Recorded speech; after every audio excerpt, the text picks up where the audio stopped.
Assalamualaikum warahmatullahi wabarakatuh. Perkenalkan, nama saya Alvina Dwi Jayanti dengan NIM 2201020008. Saya dari Fakultas Kesehatan Prodi D3 Keperawatan ingin menjelaskan terkait korupsi di Indonesia. Saya mengutip dari salah satu koran yang bersumber dari media Group Network, yaitu Jalur Mandiri Lahan Korupsi. Rektor Universitas Lampung, Karomani, ditangkap KPK lewat OTT karena diduga terlibat suap penerimaan mahasiswa baru. Selanjutnya, KPK menetapkan Rektor Universitas Lampung atau Unila, yaitu Karomani, sebagai tersangka kasus dugaan suap terkait penerimaan calon mahasiswa baru pada Unila tahun akademik 2022. Mahasiswa baru pada Unila tahun akademik 2022. Selain Karomani, KPK juga menjerat 3 tersangka lainnya, yaitu Wakil Rektor 1 Bidang Akademik Unila, Heriandi, Ketua Senat Unila, Muhammad Bansri, dan Andi Deswandi selaku pihak wasta atau terduga penyuap.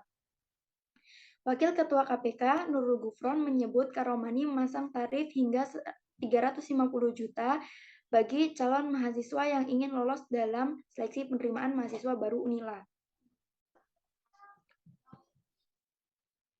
Selanjutnya, Gufron menjelaskan Karomani yang menjabat sebagai Rektor Unila periode 2020 sampai dengan 2024 memiliki kewenangan melaksanakan seleksi mandiri masuk Universitas Lampung atau Simanila. Untuk tahun akademik 2022, selama proses Simanila berjalan, Karomani diduga aktif terlibat dalam menentukan kelulusan para peserta Simanila. Dia memerintahkan Wakil Rektor 1 Bidang Akademik yaitu Heriandi, Kepala Biro Perencanaan dan Hubungan Masyarakat Budi Sutomo, dan Ketua Senat Muhammad Bansri untuk menyeleksi secara personal terkait kesanggupan orang tua mahasiswa yang ingin dinyatakan lulus. Menurut Gufron, setiap orang tua yang ingin anaknya dinyatakan lulus harus menyerahkan sejumlah uang selain uang resmi yang dibayarkan sesuai mekanisme yang ditentukan pihak universitas. Nah, menurut saya, kasus ini adalah kasus yang benar-benar merugikan banyak sekali orang. Salah satunya remaja-remaja atau calon mahasiswa baru yang dikaruniai IQ di atas rata-rata namun tidak bisa melanjutkan pendidikannya karena terkendala biaya. Contoh lingkup kecilnya saja di desa saya sendiri, banyak sekali remaja-remaja di usia saya yang tidak melanjutkan pendidikannya karena orang tuanya yang tidak menyetujui. Jadi, mindset para orang tua adalah bahwasanya mereka tidak sanggup untuk membiayai biaya kuliah karena sangat mahal. Padahal negara kita sudah memfasilitasi yaitu universitas negeri yang UKT-nya dapat dibayarkan sesuai kemampuan sesuai pendapatan orang tua. Dan ditambah lagi ada beberapa mindset dari mereka yang berpikir bahwasanya wanita tidak perlu berpendidikan tinggi karena ujung-ujungnya juga bakal ada di dapur. Nah,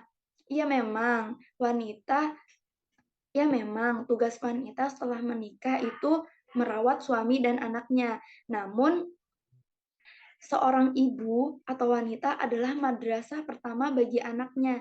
Jadi ketika kita ingin mempunyai anak yang berkualitas tinggi, maka kita sebagai ibu juga harus memiliki kualitas tinggi.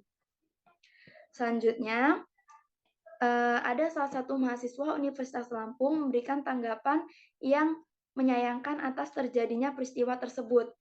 Tanggapannya adalah sangat disayangkan karena beliau terkenal dengan rektor yang sangat hebat, mampu mendongkrak performa Unila yang digadang-gadang dapat masuk top 10, dan juga saat ini dapat beberapa berita yang mengatakan sudah masuk top 10. Ia juga menambahkan bahwasannya Rektor Unila Lampung yang pernah mengatakan bahwa kita harus memberantas korupsi dalam sudut sebagai mahasiswa atau orang yang berpendidikan. Ucapannya adalah, hal ini juga sangat disayangkan karena beliau pernah mengatakan bahwa kita harus memberantas korupsi setiap mata kuliah yang dipilih dan harus menyelipkan pendidikan anti korupsi. Saya pikir hal yang sangat disayangkan. Selanjutnya,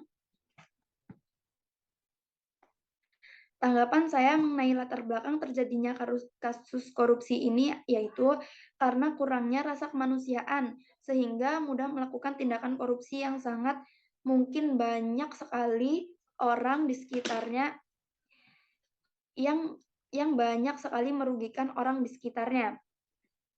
Dan bahkan pada kasus ini banyak sekali calon mahasiswa yang dirugikan. Salah satunya calon mahasiswa yang dikaruniai IQ di atas rata-rata akan tetapi tidak bisa melanjutkan pendidikannya karena terkendala biaya. Dan selanjutnya, ada beberapa solusi yang tepat untuk mengatasi kasus ini adalah yang pertama, pemberantasan dan pencegahan korupsi haruslah dilakukan dari atas atau top political will secara konsisten dari para penyelenggara negara. Yang kedua, pemberantasan tindak pidana korupsi harus tetap berpegang pada undang-undang korupsi yang telah berlaku dengan mengedepankan pertanggungjawab pidana terlebih dahulu, kemudian pertanggungjawaban secara perdata. Dan yang ketiga, peraturan perundang-undangan pemberantasan korupsi yang jelas dengan sanksi yang dapat menimbulkan kejeraan serta proses peradilan yang cepat dan transparan. Mungkin sekian penjelasan dari saya terkait korupsi di Indonesia. Saya mohon maaf jika banyak salah kata yang saya ucapkan dan saya akhiri. Assalamualaikum warahmatullahi wabarakatuh.